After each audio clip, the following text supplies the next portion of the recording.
been a busy couple of months for the service since the last Fire Authority update in February. A thatched cottage in Redlinch was badly damaged by fire on the 12th of March.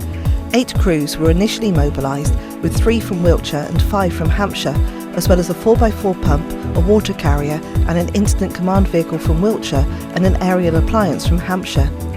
The fire, which started in a faulty boiler, severely damaged the roof and first floor of the cottage, although firefighters were able to salvage many of the owner's possessions.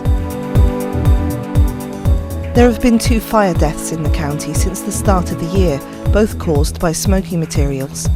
An elderly man died on the 5th of April at his home in Amesbury, while a woman died at her home in Swindon on the 13th of May. In this case, the property had a smoke alarm, but it wasn't working, and officers believe this contributed to the loss of life.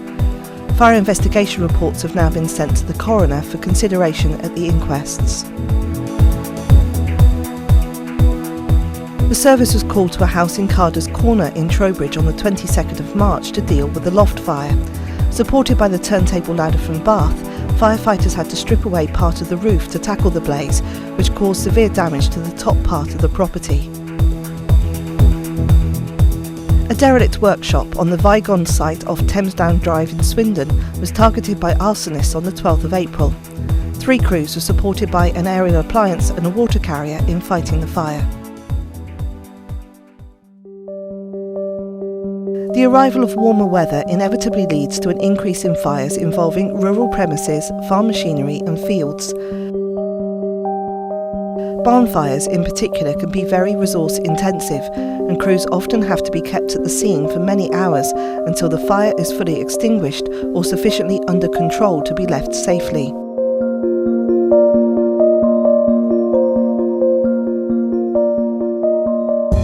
The service has a rural safety team, and they have been working closely with other agencies, including the National Farmers Union, to get fire safety advice to farmers and other rural businesses. A Farm Safety Day was being held in early June to support this programme, corresponding with the National Open Farm Sunday initiative. On occasion, we are called to other types of incident on the roads, such as this lorry fire on the A303 in May, which was tackled by crews from Tisbury, Mere and Wincanton.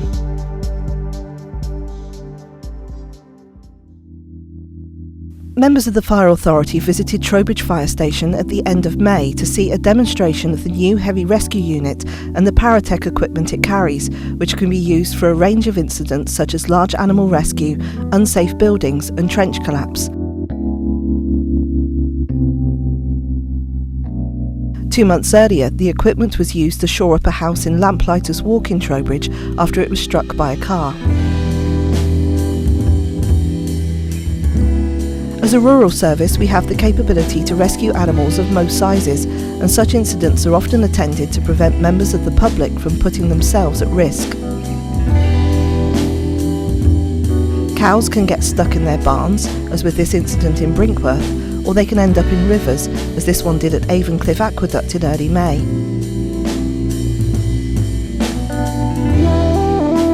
Wilton firefighters had the opportunity to work with colleagues from Dorset Fire Rescue Service on the 29th of April, and the animal rescue team from Poole helped them to free a pony that was stuck in a bog at Barford St Martin.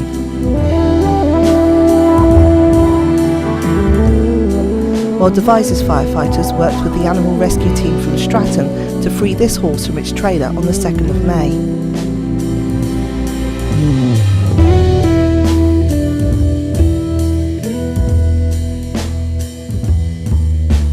Boat Safety Week was held at Whitsun, and firefighters took the opportunity to visit boaters along the Kennet and Avon Canal and offer free safety advice. Crews from Devizes, Trowbridge and Amesbury used bicycles to travel up and down the towpath, offering safety advice and free smoke detectors to people who live, work or were holidaying on the water. In addition, there were 3 displays through the week where people could chat with service personnel about keeping safe, held at Devizes, Pewsey and Bradford-on-Avon. 2 weeks before this, firefighters were called to the canal at Crofton, where a 57-foot-long narrowboat was taking on water. 2 light portable pumps and a submersible pump were used to refloat the barge, and a small fire in an electrical transformer was also extinguished. A significant exercise was held at Longleat House on the 11th of May to test the capability of water supplies in the event of a fire and develop a robust tactical plan for any incident at the Grade 1 Star Heritage Building. Crews from Warminster, Westbury, Mere and Frome took part, along with the aerial appliance from Salisbury and an incident command team from Devizes. Further exercises are in the pipeline to test Longleat's salvage plans, and crews took the opportunity to improve their familiarity with the house. There have been a number of salamander courses since the start of the year, held in Salisbury, Swindon, Chippenham, Trowbridge and Warminster, and working with partners including Swindon Young Carers, Job Centre Plus, Wiltshire Council's Youth Intervention Programme, Astor Communities and Selwood Housing Association.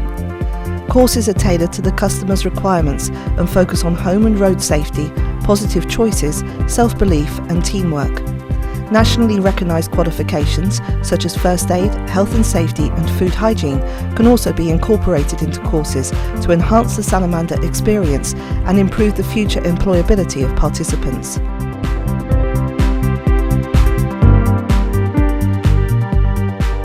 This year's Lesbian, Gay, Bisexual and Transgender History Month was marked by flying a rainbow flag above Swindon Fire Station.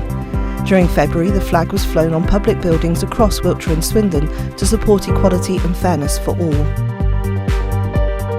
Firefighters from Tisbury took part in the first ever North Dorset Fire Show on the 16th of May. Organised by Dorset Fire Rescue Service, the free event was held in Shaftesbury, with arena demonstrations including chip pan fires, sprinklers and animal rescue.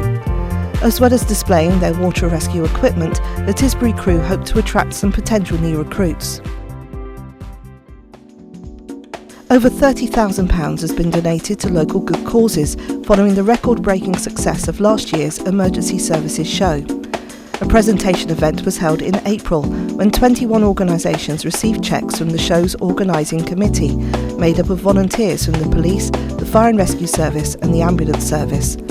Planning is now well underway for this year's show, which will be held on Sunday the 13th of September.